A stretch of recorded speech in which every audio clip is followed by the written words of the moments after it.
Namaskar. A warm welcome to World News and Indian Perspective on Akashvani. This is Purnima Samant Kadakoti bringing glimpses of the major developments of the day from across the globe.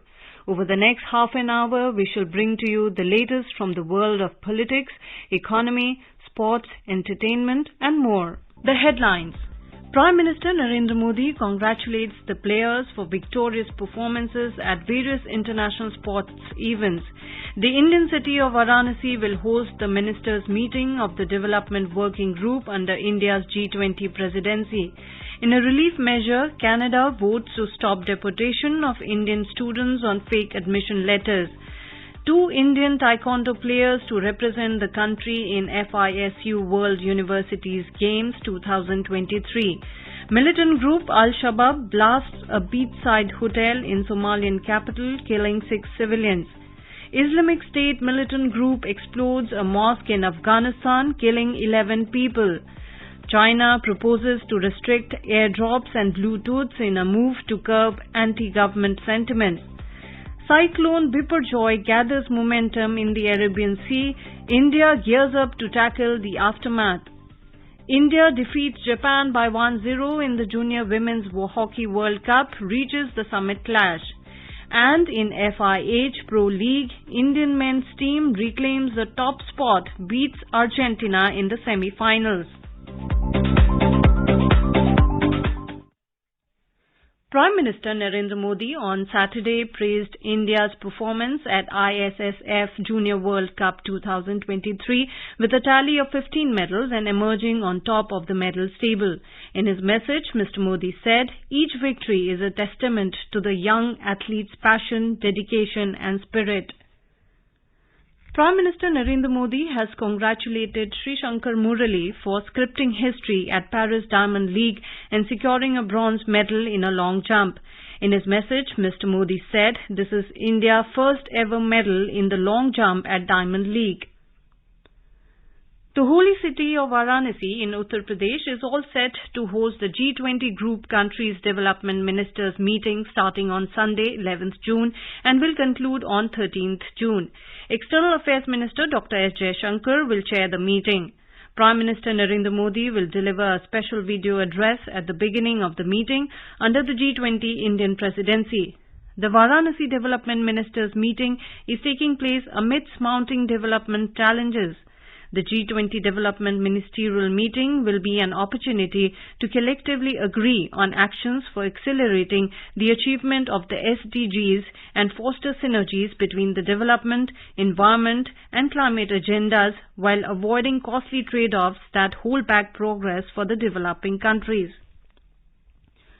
The 4th Development Working Group meeting took place at the G20 Secretariat in the Sushma Swaraj Bhavan in New Delhi from 6th to 9th June 2023. The discussions focused on the priorities of the WG and formulating the outcome document that will feed into the Development Ministers meeting scheduled in Varanasi from 11th to 13th June. Detailed discussions were held on various development priorities proposed by India, which are likely to feed into development ministerial meeting scheduled in Varanasi, including deliberating on a G20 action plan to accelerate progress on the Sustainable Development Goals and the G20 high-level principles on lifestyle for environment that will provide the necessary political thrust and momentum to the efforts on achieving the 2030 agenda. The Association of Indian Universities, AIU, and Symbiosis International Deemed University will host the university's 20 conference in Pune to complement the main G20 education event on this 19th, 20th and 21st June. Dr. Vidya Yeravdekar, Pro-Chancellor, Symbiosis International University, informed this during a press conference held in Pune on Saturday. The 3-day conference will be held at Symbiosis International University, Lavelle in Pune, and the theme of the conference is The Future of Universities, Making the World a Better Place to Live in.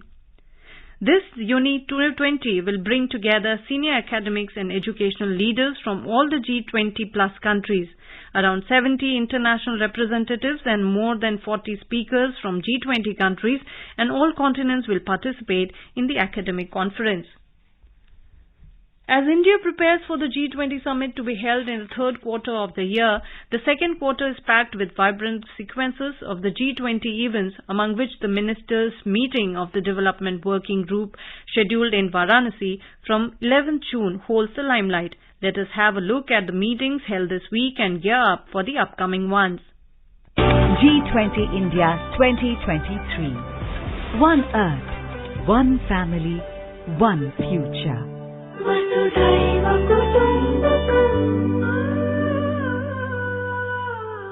As India prepares for the G20 summit to be held in the third quarter of the year, the second quarter is packed with vibrant sequences of the G20 events, among which the Ministers' meeting of the Development Working Group scheduled in Varanasi from 11 June holds the limelight. Let us have a look at the meetings held this week and gear up for the upcoming ones.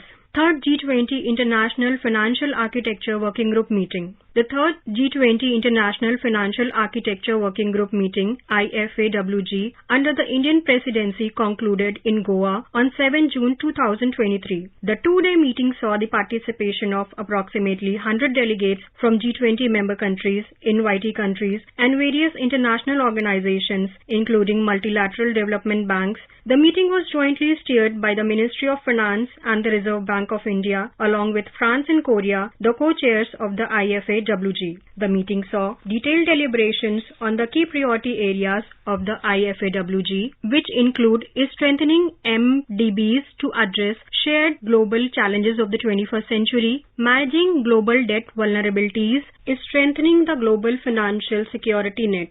Following up on the IMF's general SDR allocation, strengthening financial resilience through sustainable capital flows, and assessing the microfinancial implications of central bank digital currencies. On the sidelines of the meeting, a seminar was held on towards orderly green transition, investment requirements, and managing risk to capital flows on 6 June 2023. Discussions from the meeting shaped the key deliverables of the IFAWG that will be carried forward in the third FMCBG and FCBD meeting scheduled to be held on 17 to 18 July 2023 in Gandhinagar. Third Health Working Group meeting. The third Health Working Group meeting of the G20 was held from 4 to 6 June in Hyderabad. The meeting carried forward the deliberations from the previous meeting of the series held in Goa from 17 to 19th April 2023. The focus areas were Priority 1, Health Emergencies Prevention, Preparedness and Response. Priority 2, strengthening cooperation in pharmaceutical sector with focus on access and availability to safe, effective, quality and affordable medical countermeasures. Priority 3, digital health innovations and solutions to aid universal health coverage and improve healthcare service delivery. The meeting also witnessed a panel discussion on envisaging a global research and development network for research in VTDs to enhance PPR. Representatives from the G20 member countries, special invitee countries, international organizations, forums and partners like WHO, World Bank, WEF, etc. and senior officials of the Indian government attended the meeting. The outcome of the meeting will feed into the fourth meeting of the series to be held at Gandhinagar on August 17, 2023, immediately followed up by the Health Working Group Ministers meeting scheduled for August 18 to 19, 2023 at the same location. Fourth Development Working Group meeting. The fourth Development Working Group meeting took place at the G20 Secretariat in the Sushma Swaraj Bhavan in New Delhi from 6 to 9 June 2023. The discussions focused on the priorities of the working group and formulating the outcome document that will feed into the Development Ministers meeting scheduled in Varanasi from 11 to 13 June. Detailed discussions were held on various development priorities proposed by India, which are likely to feed into the Development Ministerial meeting scheduled in Varanasi, including deliberation on a G20 action plan to accelerate progress on the Sustainable Development Goals and the G20 high-level principles on lifestyle for environment that will provide the necessary political thrust and momentum to the efforts on achieving the 2030 agenda. Alongside drafting the outcome documents in preparation for the upcoming Development Ministers meeting, the delegates also visited an exhibition on India's handicrafts and digital payment systems and got an opportunity to delve into India's rich culture. Upcoming events. Development Ministers meeting to be held in Varanasi from 11 to 13 June. Third Framework Working Group meeting under the Finance Track scheduled from June 12 to 14, 2023 in Kochi. Third Digital Economy Working Group meeting under the Sherpa Track slotted for June 12 to 14, 2023 in Pune. And third Agriculture Deputies meeting and Agriculture Ministers meeting to be held from June 15 to 17, 2023 in Hyderabad. G20 India 2023. One Earth, one family, one future.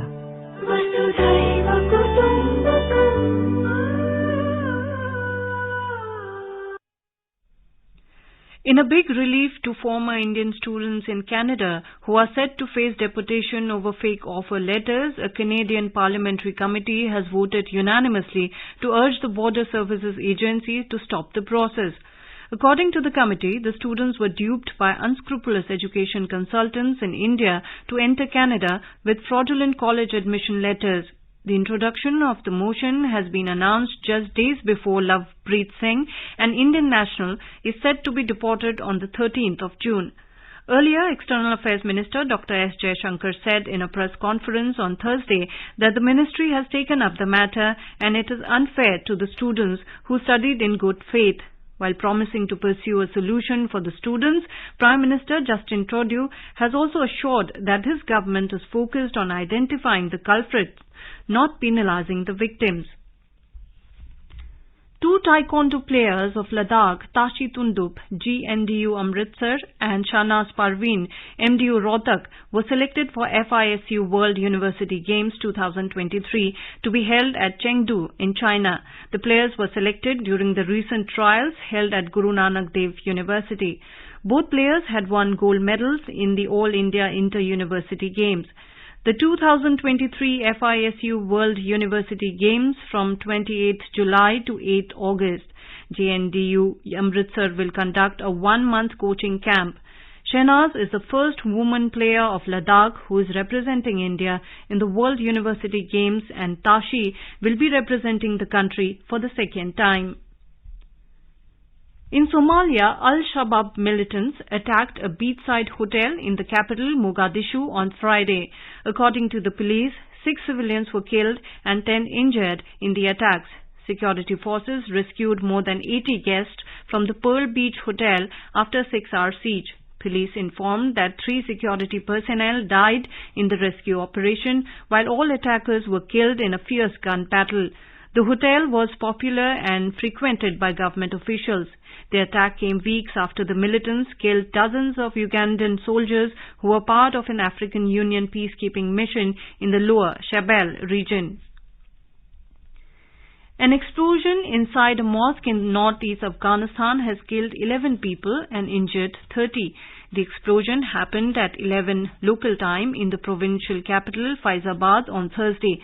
The victims of the blast were Taliban officials who were attending a prayer service for the Deputy Governor of Badakhshan Province, Nishar Ahmad Ahmadi, who was killed by a car bomb earlier on Tuesday. The Islamic State militant group said it carried out the car bomb attack. 1 other person was killed and 6 more wounded in that attack. Sources confirmed that 2 local Taliban officials were killed at the mosque. They include the former police commander of northern Baghlan province, Saifullah Shamim, according to a statement offering condolences from another police chief. In a move to impose more restrictions and expand its censorship mechanics, China plans to restrict the use of mobile file sharing services such as AirDrops and Bluetooth. The National Internet Regulator on Tuesday launched a month-long public consultation on the proposals. This will restrict service providers to prevent the spread of illegal and undesirable information, among other things. Proposals unveiled by the Cyberspace Administration of China on Tuesday require users to prevent and resist the production, copying and distribution of undesirable information. Those who do not comply must be reported to the authorities, the draft regulations say. Phone and app developers who want to continue operating in China will have to play by the new rules or be culled from app stores, said an anonymous source. The new regulations restrict the very features that activists find useful about file sharing, such as being able to share content with strangers without waiting for them to accept the files or their permission to pair devices. The regulations include a feature that lets users put specified contacts on a blacklist, which effectively lets them block certain devices from sharing files. There's also a provision for users to register complaints. While China defends these regulations in the name of national security and public interest, the move tries to plug the loopholes in suppressing anti-government sentiments. The India Meteorological Department IMD on Saturday said the cyclonic storm Biparjoy is likely to intensify further into an extremely severe cyclonic storm during the next 12 hours. The agency said it is likely to move north-northeastwards during the next 24 hours and then gradually north-northwestwards during the subsequent 3 days. Currently, Cyclone Biparjoy is centered about 620 kilometers west-southwest of Mumbai, 580 kilometers south-southwest of Porbandar, and 890 kilometers south of Karachi. It said the sea condition is likely to be rough on 10th June and likely to become rough to very rough from 11th to 15th June. In view of the given situation, a National Disaster Response Force NDRF team has been stationed at the beach near Jarod village in Vadodara, Gujarat. Until June 14, the beach will not be open to tourists. Additionally, the fishermen have been instructed not to venture into the water.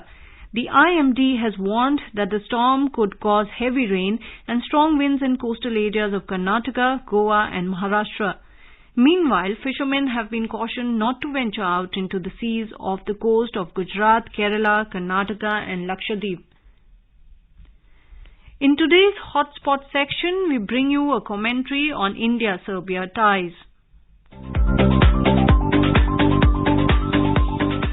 President Draupadi Murmu was on a state visit to the Republic of Serbia from June the 7th to the 9th, 2023, on the invitation of the Serbian President Alexander Vučić. The Indian President's visit to Serbia is significant for being the first ever visit by an Indian President to Serbia. The visit sought to strengthen the bilateral relations at all levels. It was also President Murmu's first state visit to any European country after assuming office last year. Former Yugoslavia was part of the initiative for the Non-Aligned Movement, and the busts of Gandhi, Nehru and Tagore in Belgrade and the presence of the Josip Broz Tito Marg in Delhi affirm these long-standing relations that continue with the present-day Serbia. In her meeting with President Vučić, both presidents discussed various aspects of the bilateral relationship and also addressed global and regional issues of common interest. Both leaders reviewed the bilateral relations and sought to expand trade and investment, science and technology, IT and digital technologies, and promote people-to-people contacts.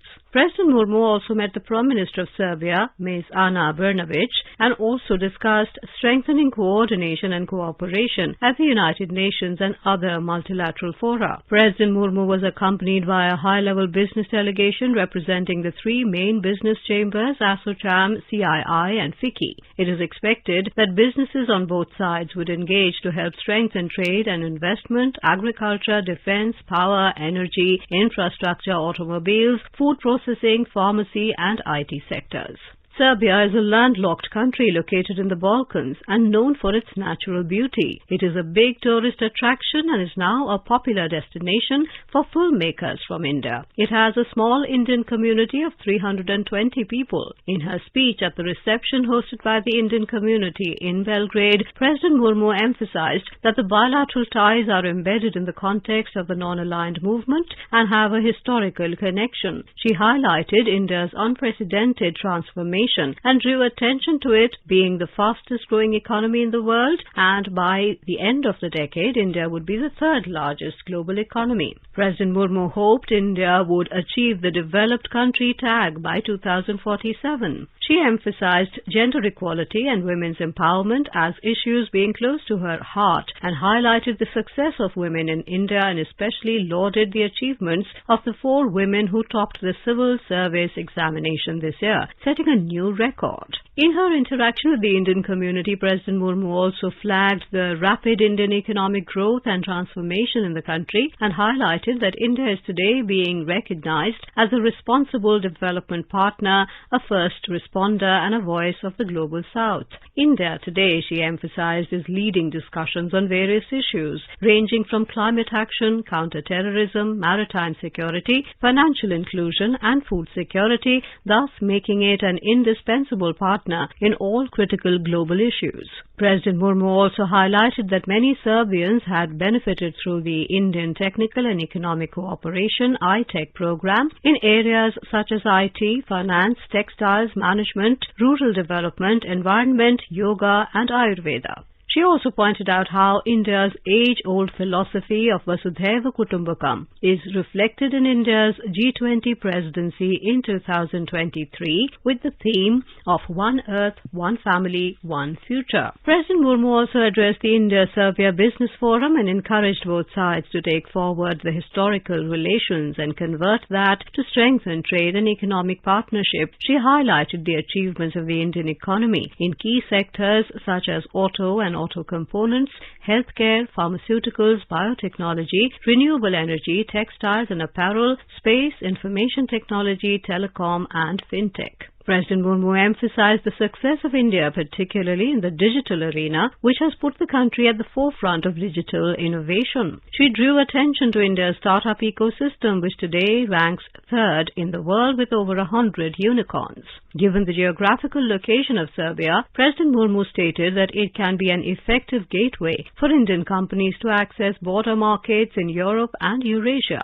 The maiden presidential visit to Serbia showcases India's growing engagement with smaller countries and reflects India's far-sighted approach to building new relations by strengthening past connections.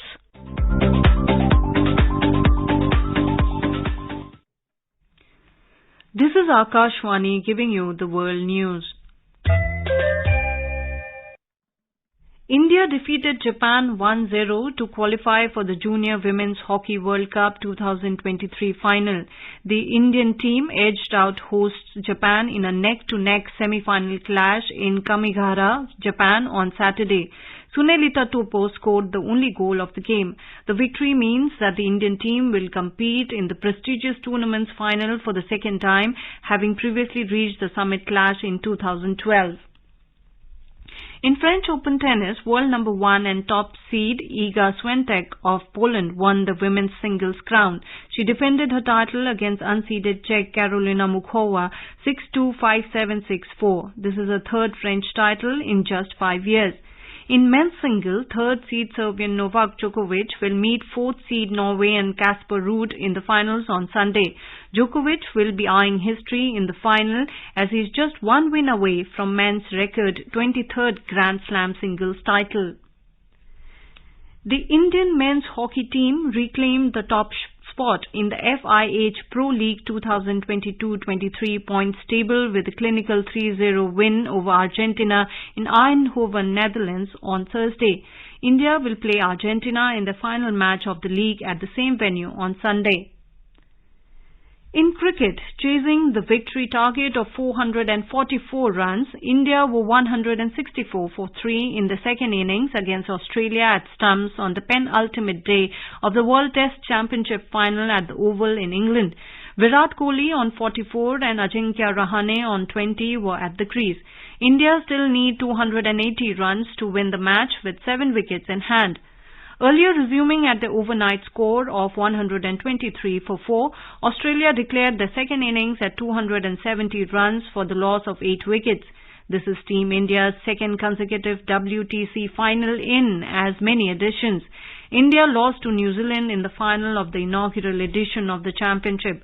The scores so far: Australia 469 and 270 for 8 declared, India 296 and 164 for 3. In a bid to strengthen bilateral relations, Sri Lanka and India are intensifying their efforts to expand maritime and air services between the two nations.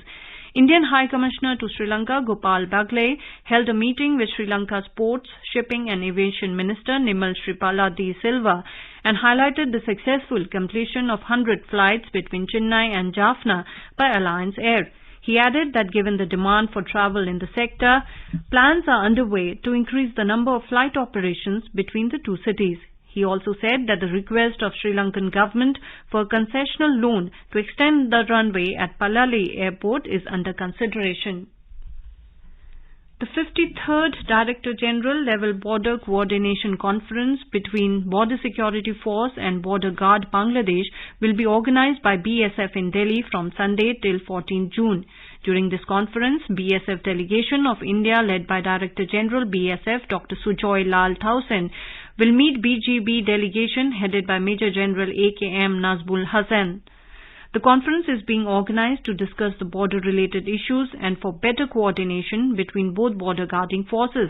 During the course of conference, discussions will be held on how to jointly curb the various trans-border crimes and timely sharing of information between both the border guarding forces. Further, there will be deliberations on development and infrastructural works, joint efforts of effective implementation of coordinated border management plan and confidence-building measures. The last BSF-BGB Border Coordination Conference was held at Dhaka last year. Now, let us take a look at the major developments around the world as reported in the foreign press. The Wall Street Journal reports Cuba base would help China identify strike targets in US.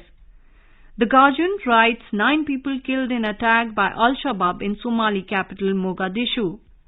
Le Monde reports Boris Johnson resigns from UK Parliament, decrying witch hunt. The Japan Times reports documents in Trump indictment were among nation's most closely guarded. Washington Post reports plane crash children found alive after 40 days in jungle, officials say. South China Morning Post writes Antony Blinken to travel to China next week, carrying out trip postponed after spy balloon incident. The Globe and Mail writes UN aid chief says Ukraine faces hugely worse humanitarian situation after the dam rupture. The Financial Times reports Donald Trump charged with 37 counts in classified documents case. The Straits Times reports to Europe, China is a conditional partnership. The Business Recorder writes Sudanese captain quiet as 24-hour ceasefire takes hold. A quick look at the headlines once again. Prime Minister Narendra Modi congratulates the players for victorious performances at various international sports events.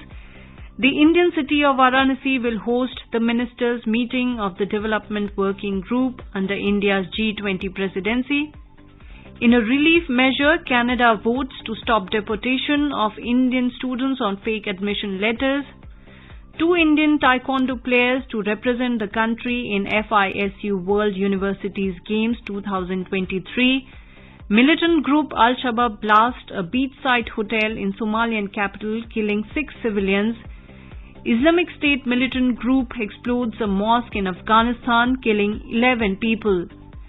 China proposes to restrict airdrops and Bluetooths in a move to curb anti-government sentiments. Cyclone Biparjoy gathers momentum in the Arabian Sea. India gears up to tackle the aftermath. India defeats Japan by 1-0 in the Junior Women's Hockey World Cup, reaches the summit clash. And in FIH Pro League, Indian men's team reclaims the top spot, beats Argentina in the semi-finals. And now, before we end, let us listen to Mahatma Gandhi's favorite bhajan, Vaishnav Jan, by artists from Zimbabwe. Jai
And with that, we end this bulletin. We'll be back at the same time tomorrow with the next edition of World News.